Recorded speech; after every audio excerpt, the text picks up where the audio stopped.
Assalamualaikum warahmatullahi wabarakatuh. Alhamdulillah wassalatu wassalamu ala Muhammad ibn Abdullah Sayyidina wa maulana wa syafi'ina yawmal qiyamah wa ala alihi wa sahbihi wa mawala. Amma ba'd. Para pecinta ilmu akidah dan para penggemar channel OCULC Ngaji OLN yang dirahmati Allah Subhanahu wa taala. Kembali kita bertemu dalam konten ngaji akidah mutakallim sunni, di mana pada video sebelumnya kita sudah membahas sedikit tentang pandangan Imam Asy-Syafi'i terhadap ilmu kalam. Dan di video yang sebelumnya juga telah disampaikan bahwa Imam Asy-Syafi'i, kata Imam Al-Baihaqi, tidak mungkin mencela ilmu kalam Ahlus Sunnah wal Jamaah. Kenapa? Karena menurut Imam Al-Baihaqi, Imam Asy-Syafi'i ini justru dia menggunakan ilmu kalam itu dalam mendebat, di dalam membantah dan menjelaskan tipuan-tipuan atau syubhat-syubhat dari mutakallim yang tidak sunni, atau katakanlah syubhat-syubhat ahlul dhalal wal ahwa. Maka mari kita lanjutkan halaman berikutnya. Untuk itu mari kita lihat slide berikut ini. Baik, di slide ini mari kita lihat, terlihat bahwa di sini ada wa qara'tu, ya. Kita sampai di sini kemarin. Baik, saya perbesar terlebih dahulu. Wa qara'tu fi kitab as-Saji an Ahmad ibn Mudrak, atau Madrak mungkin, ya, Ar-Razi qal. Ini satu riwayat, yang riwayat ini menjelaskan bagaimana, atau riwayat ini bukti bahwa Imam Asy-Syafi'i itu melakukan perdebatan dan membantah pemahaman-pemahaman menyimpang dalam masalah akidah. Ini riwayat yang dipakai oleh Imam Al-Baihaqi untuk mempertegas atau menunjukkan kebenaran apa yang dia sampaikan. Ketika beliau menjelaskan bahwa Imam Asy-Syafi'i itu tidak mungkin mencela ilmu kalam, atau dengan kata lain, ilmu kalam yang dicela oleh Imam Asy-Syafi'i itu tidak mungkin ilmu kalam Ahlus Sunnah. Karena Imam Asy-Syafi'i itu juga berdebat, juga membantah akidah-akidah atau syubhat-syubhat yang menyimpang dari mutakallim yang bukan Ahlus Sunnah. Nah, mana buktinya? Nah, di sini beliau paparkan riwayat yang menjelaskan itu. Riwayat ini berasal dari Abdullah ibnu Salih, ya. Berasal dari Abdullah ibnu Salih. Siapa beliau? Katibu Al-Laits, juru tulisnya salah seorang ulama besar Mesir dulu, namanya Al-Laits, yang sezaman dengan Imam Ibnu Malik. Tentu juga sezaman dengan Imam Syafi'i, tapi mungkin Imam Al-Laits ini sudah keburu wafat sebelum, atau sehingga tidak berjumpa dengan Imam Asy-Syafi'i radhiyallahu anhu. Nah, Abdullah ibnu Salih ini, atau juru tulis Imam Al-Laits ini, berkata, "Kunna 'inda Asy-Syafi'i fi majlisihi." Kami waktu itu, atau suatu kali, berada di majelis Imam Asy-Syafi'i. Faja'ala yatakallamu fi tathbiti khabaril wahid 'anil Nabi sallallahu alaihi wasallam. Dan ketika kami berada di majelis beliau itu, Imam Asy-Syafi'i menjelaskan masalah tentang tathbit khabaril wahid, mengokohkan status khabar wahid itu. Dalam artian, Imam Asy-Syafi'i menjelaskan, memaparkan tentang keabsahan, atau katakanlah legalitas khabar al-wahid dalam perspektif ajaran Islam. Jadi apakah boleh umpamanya memakai khabar wahid, apakah khabar wahid itu hujah. Nah, mungkin seperti itu, ya, poinnya. Yang jelas Imam Asy-Syafi'i ketika itu, berdasarkan laporan dari Abdullah ibnu Salih, Imam Asy-Syafi'i sedang menjelaskan tentang khabar wahid, kedudukan atau hujjiyah atau hujjah khabar wahid dari Nabi sallallahu alaihi wasallam. Fakatabnahu. Lalu apa yang diuraikan oleh Imam Asy-Syafi'i tentang khabar al-wahid itu, khabar ahad ya, itu kami tulis, kata Abdullah ibnu Salih. Setelah usai, wa dhahabna bihi ila Ibrahim ibni Ismail ibni Ulayyah. Setelah Abdullah ibnu Salih ini selesai mendengarkan, menyimak dan mencatat apa yang disampaikan oleh Imam Asy-Syafi'i itu, beliau bawalah tulisan itu, dibawanya dan diperlihatkan kepada Ibrahim bin Ismail bin Ulayyah. Wa kana min ghilmani Abi Bakar al-Asam. Ibrahim bin Ismail bin Ulayyah ini termasuk murid ya dari Abu Bakar al-Asam. Ya, atau mungkin pengikut Abu Bakar al-Asam. Wa kana majlisuhu bi Misra 'inda babi ad-Dawwal. Atau mungkin ad-Dawwal ya. Dan majlisnya Ibrahim bin Ismail bin Ulayyah ini itu di Mesir dan letaknya itu di bab ad-Dawwal. Allahu a'lam, saya tidak tahu posisinya sekarang di mana, tapi yang jelas di Mesir itu ketika itu ada satu bab, satu pintu masuk mungkin ya, pintu masuk ke Mesir itu, atau mungkin pintu-pintu masuk ke daerah yang mana di Mesir itu yang disebut bab ad-Dawwal. Nah, di bab ad-Dawwal inilah majelisnya Ibrahim bin Ismail bin Ulayyah ini. Singkat cerita, tulisan dari uraian Imam Asy-Syafi'i itu dibawa oleh Ibrahim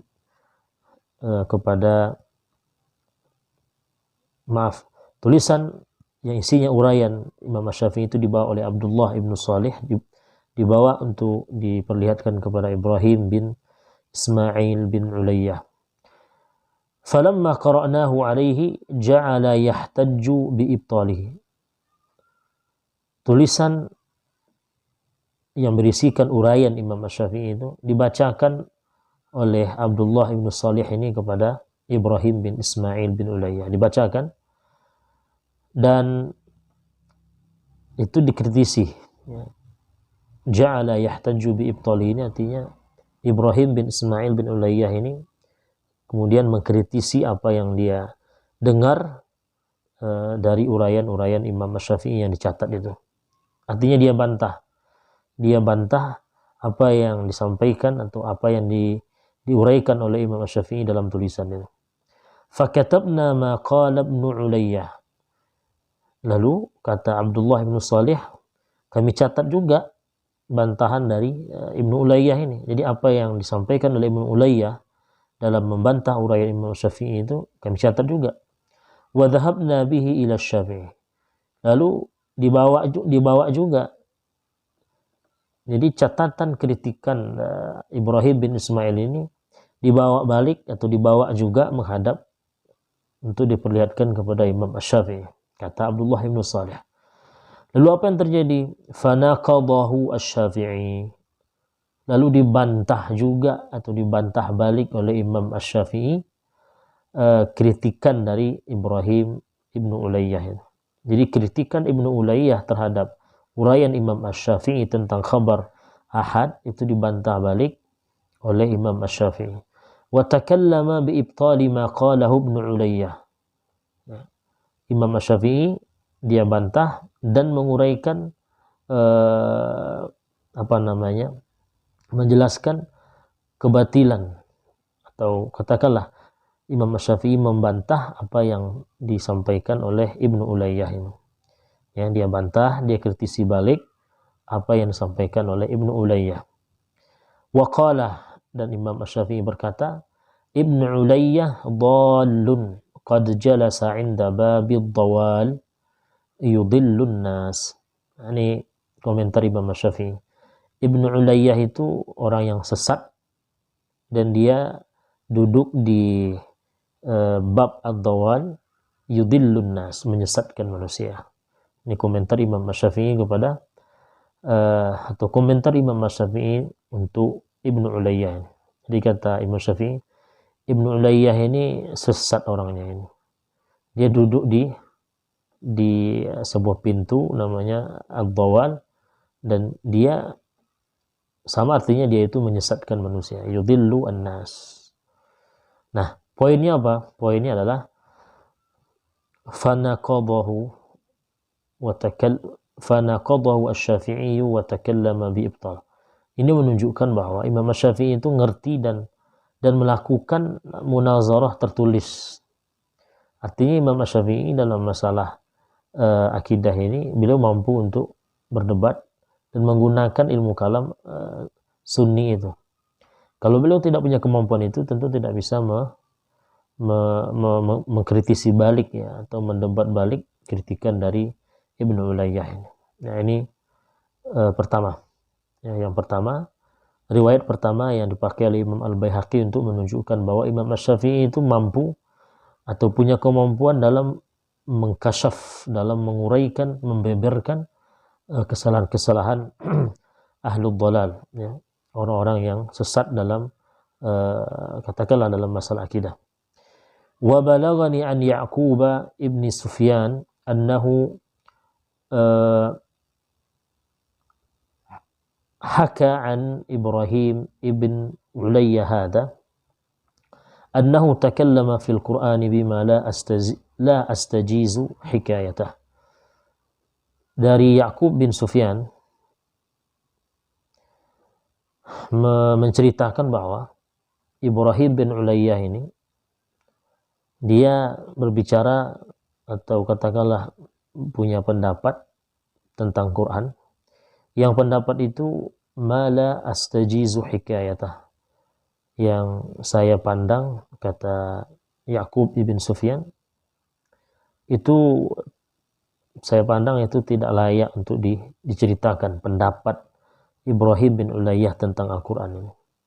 Artinya riwayat ini atau hikayah ini menunjukkan bahwa Ibrahim bin Ulayyah ini punya pendapat yang menyimpang tentang Al-Quran, punya pandangan yang menyimpang tentang Al-Quran, dan itu bukti bahwa Ibrahim bin Ulayyah ini orang yang sesat, dan itulah orang yang dibantah oleh Imam Syafi'i.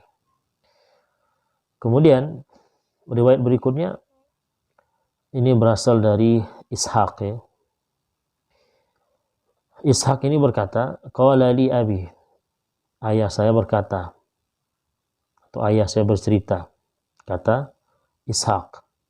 Apa cerita ayah Ishaq ini? Kallama Syafi'i yawman ba'd al-fuqaha.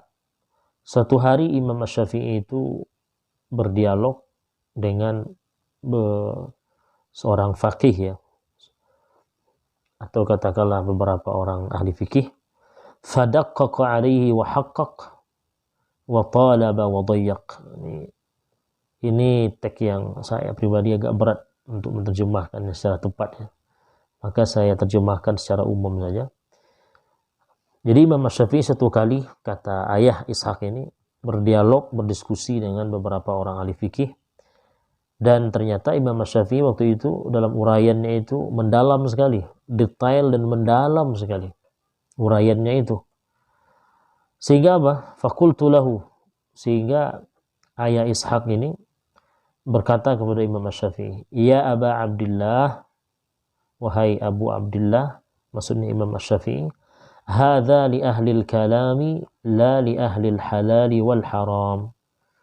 Kata ayah Ishaq ini, wahai Imam Syafi'i, ini apa yang Anda uraikan ini yang begitu mendalam, ya, atau mungkin cara Imam Syafi'i menguraikan masalah itu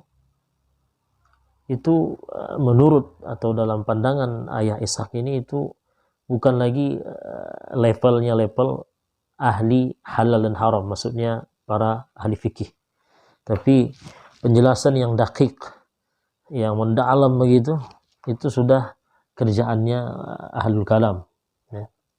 Karena ahlul kalam tentu uraiannya detail, ya, mendalam sekali.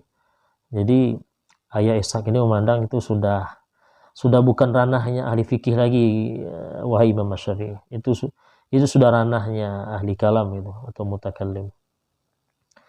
Maka apa kata Imam Asy-Syafi'i? Dan sini poinnya, ahkamna dzaka qabla hadza. Ahkamna dzaka qabla hadza. Ahkamna artinya atqanna. Kata Imam Asy-Syafi'i, kami, maksudnya dirinya sendiri, saya sudah menguasai itu sebelum ini. Maksudnya saya itu sudah menguasai metode ilmu kalam sebelum saya menguasai metode ahli fikih. Kalau bahasa sederhananya, saya itu sudah menguasai ilmu kalam dulu sebelum menguasai fikih. Jadi bagi saya itu artinya bagi saya itu udah biasa. Bagi saya itu udah biasa karena saya sudah lebih dulu menguasai ilmu kalam itu sebelum saya mempelajari atau menguasai ilmu fikih. Sini poin pentingnya. Jadi di riwayat ini nampak pernyataan Imam Asy-Syafi'i yang menunjukkan bahwa beliau lebih dulu menguasai ilmu kalam sebelum dia menguasai ilmu fikih. Baik. Kemudian riwayat berikutnya, ini riwayat dari Al-Muzani. Ya. Di mana Al-Muzani itu berkata Al-Muzani, dara baini wa baina rajulin munadharatun fasa'alani an kalamin kada an yushakkikani fi dini. Suatu kali terjadi munadharah, perdebatan antara saya dengan seseorang, kata Al-Muzani. Jadi Al-Muzani bercerita, satu kali terjadi perdebatan antara saya dengan seseorang, di mana orang tersebut dia menanyakan satu masalah yang masalah itu hampir saja membuat saya menjadi ragu dalam agama Islam ini. Jadi begitu sulitnya persoalan atau masalah yang ditanyakan itu, akhirnya Imam Al-Muzani jadi ragu jadinya, ya, dalam atau terhadap ajaran agama, terhadap satu ajaran atau satu pandangan, satu ajaran ya dalam agama Islam. Faji'tu ila Syafi'i, lalu saya mendatangi Imam Asy-Syafi'i. Ini karena tak mampu menjawab, bahkan dia yang mulai goyang. Hari ini dia pergi ke Imam Asy-Syafi'i. Faqultu lahu, lalu saya ceritakan atau saya sampaikan kepada Imam Asy-Syafi'i, kana minal amri kaita wa kait. Ya. Artinya Imam Al-Muzani menceritakan peristiwa itu. Kana minal amri kaita wa kait. Kaita, jadi kana minal amri kaita wa kait ini itu ungkapan yang menunjukkan menunjukkan cerita, ya, kinayat anil kisah, ungkapan yang menjelaskan sebuah cerita begitu. Artinya Imam Al-Muzani ini dia tidak menyebutkan secara langsung apa masalahnya, apa peristiwanya. Dia hanya menggambarkan secara umum saja. Sama seperti saya bercerita kepada seorang, saya bilang tadi ada masalah begini dan begitu. Nah, atau tadi ada peristiwa begini dan begitu. Nah, ini redaksinya. Artinya Imam Al-Muzani tidak lagi menceritakan detail di riwayatnya ini, tapi kenyataannya tentu dia ceritakan.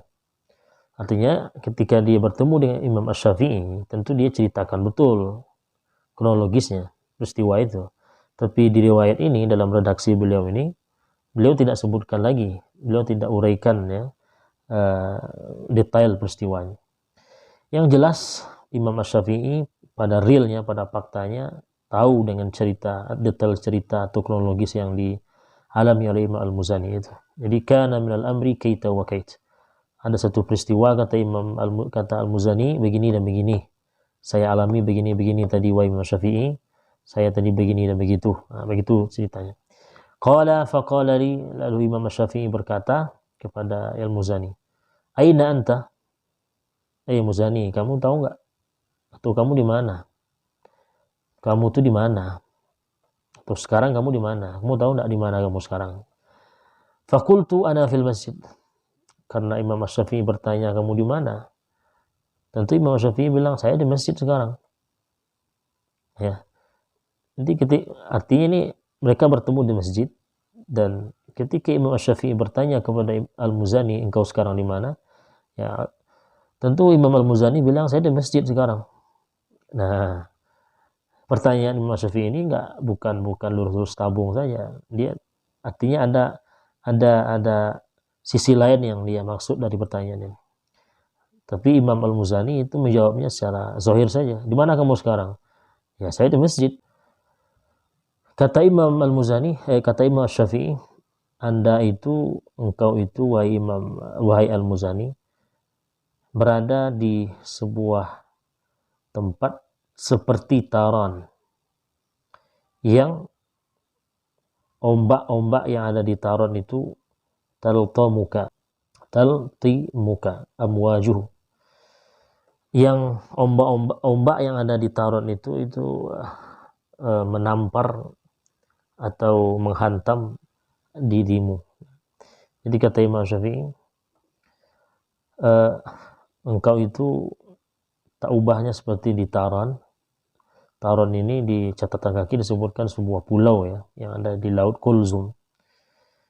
Yang di pulau itu ombaknya luar biasa. Jadi Imam Syafi'i, jadi Al-Muzani itu, jadi seolah-olah Imam Al-Muzani itu diterjang ombak-ombak yang ada di situ.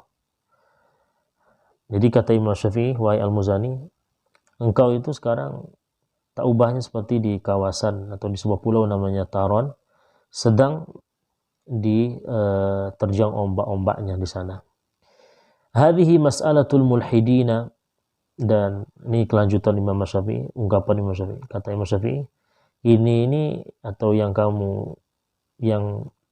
ditanyakan kepada kamu itu adalah masalah orang mulhid. Ya, ini masalah-masalah yang memang dibahas atau diyakini oleh orang mulhid, orang yang punya pemahaman menyimpang. Wal jawabu fiha kaita wa kait, dan jawabannya, maksudnya Imam Syafi'i mulai menguraikan jawabannya. Jadi kata Imam Syafi'i, nah jawabannya begini.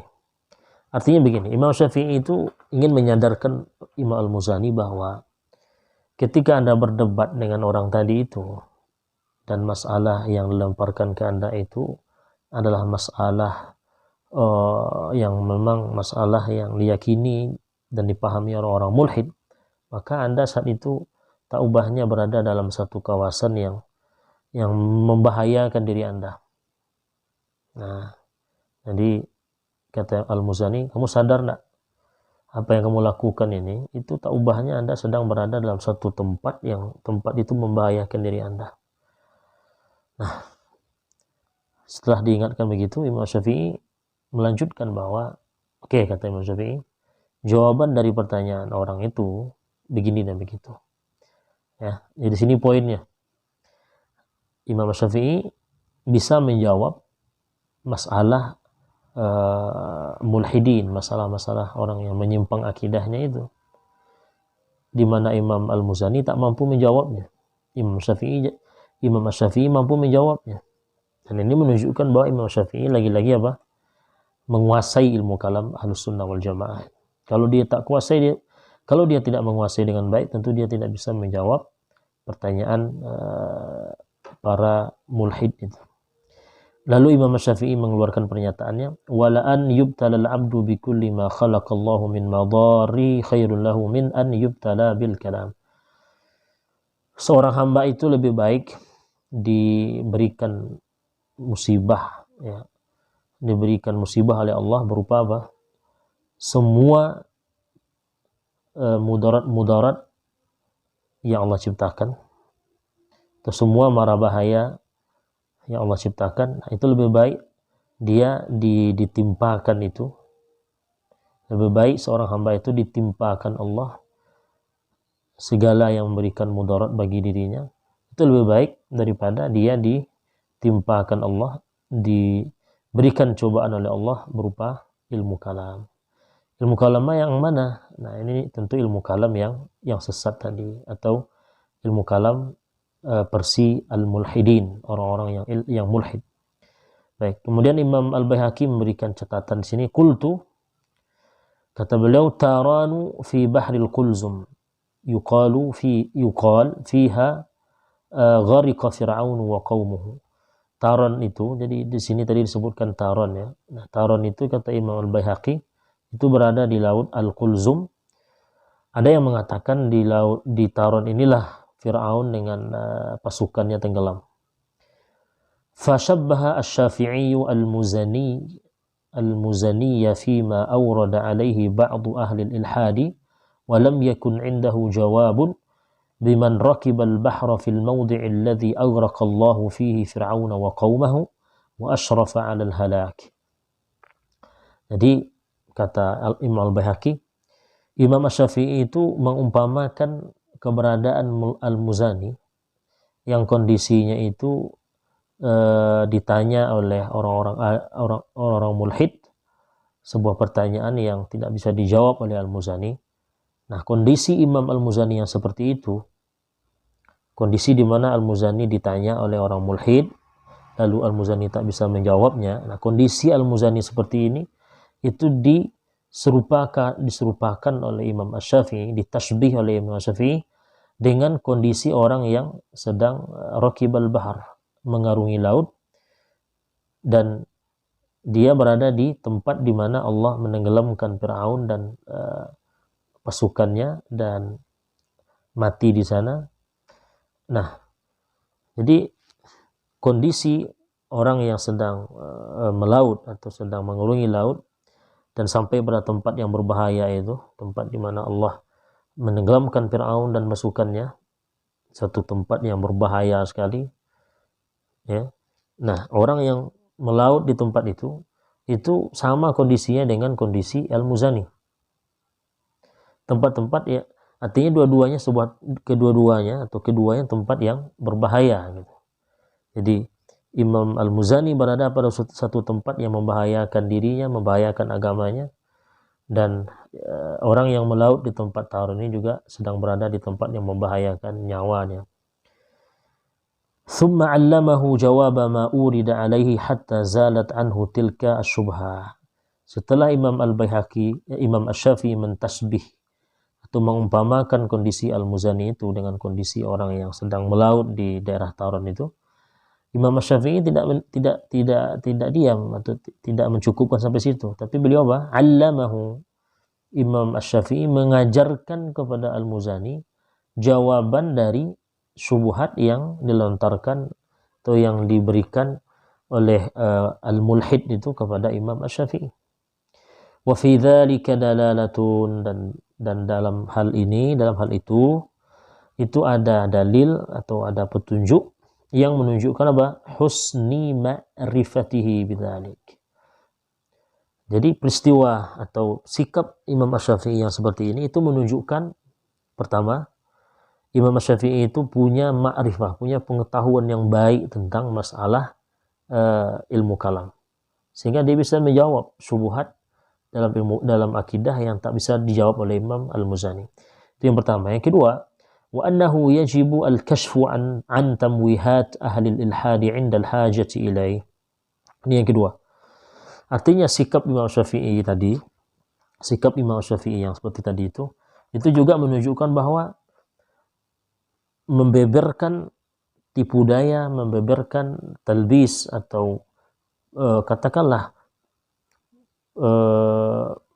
tipuan-tipuan al-mulhid dalam pemahaman-pemahamannya yang menyimpang itu, atau katakan syubhat lah ya, membeberkan sisi-sisi syubhatnya al-mulhid itu wajib hukumnya pada waktu atau pada kondisi memang itu diperlukan. Jadi ketika memang waktu sudah membutuhkan, kondisi membutuhkan untuk menyingkap penyimpangan ahlul dhalal atau ahlul ilhad, ketika itu sudah dibutuhkan, maka itu hukumnya wajib. Nah, ini berdasarkan sikap Imam Asy-Syafi'i. Wa arada bil kalam, dan Imam Asy-Syafi'i itu, kata Al-Baihaqi, memaksudkan dengan kata al-kalam. Jadi kan di redaksi ucapannya ada al-kalam nih. Nah, maksud Imam Asy-Syafi'i dengan kata al-kalam ini apa? Ma waqa'a fihi ahlul ilhadi minal ilhad wa ahlul bid'ah minal bid'ah. Apa yang di situ ahlul ilhad terjatuh ke dalamnya dan bid'ah yang di situ terjatuh ahlul bid'ah. Maksudnya begini. Maksud kalam yang disebut oleh Imam Syafi'i itu adalah pemahaman menyimpang, pemahaman ilhad, pemahaman menyimpang dan bid'ah yang itu menjadi pemahaman-pemahaman ahlu bid'ah dan ahlu ilhad. Artinya pemahaman-pemahaman yang memang itu merupakan pemahamannya ahlu ilhad dan ahlu bid'ah. Jadi kalam yang seperti itu yang dimaksud oleh Imam Asy-Syafi'i dari katanya al-kalam dalam redaksi ungkapannya tadi. Baik rekan-rekan sekalian, inilah dia riwayat yang menjelaskan bahwa Imam Asy-Syafi'i itu menguasai ilmu kalam, mampu menjawab subuhat-subuhat ahli kalam, dan lagi-lagi ilmu kalam yang beliau cela itu bukan ilmu kalam Ahlus Sunnah wal Jamaah, dan ilmu kalam yang beliau kuasai itu adalah ilmu kalam Ahlus Sunnah wal Jamaah. Ashkurukum syukran jazilan wa sanaltaqi fi liqa'in jadid. Assalamualaikum warahmatullahi wabarakatuh.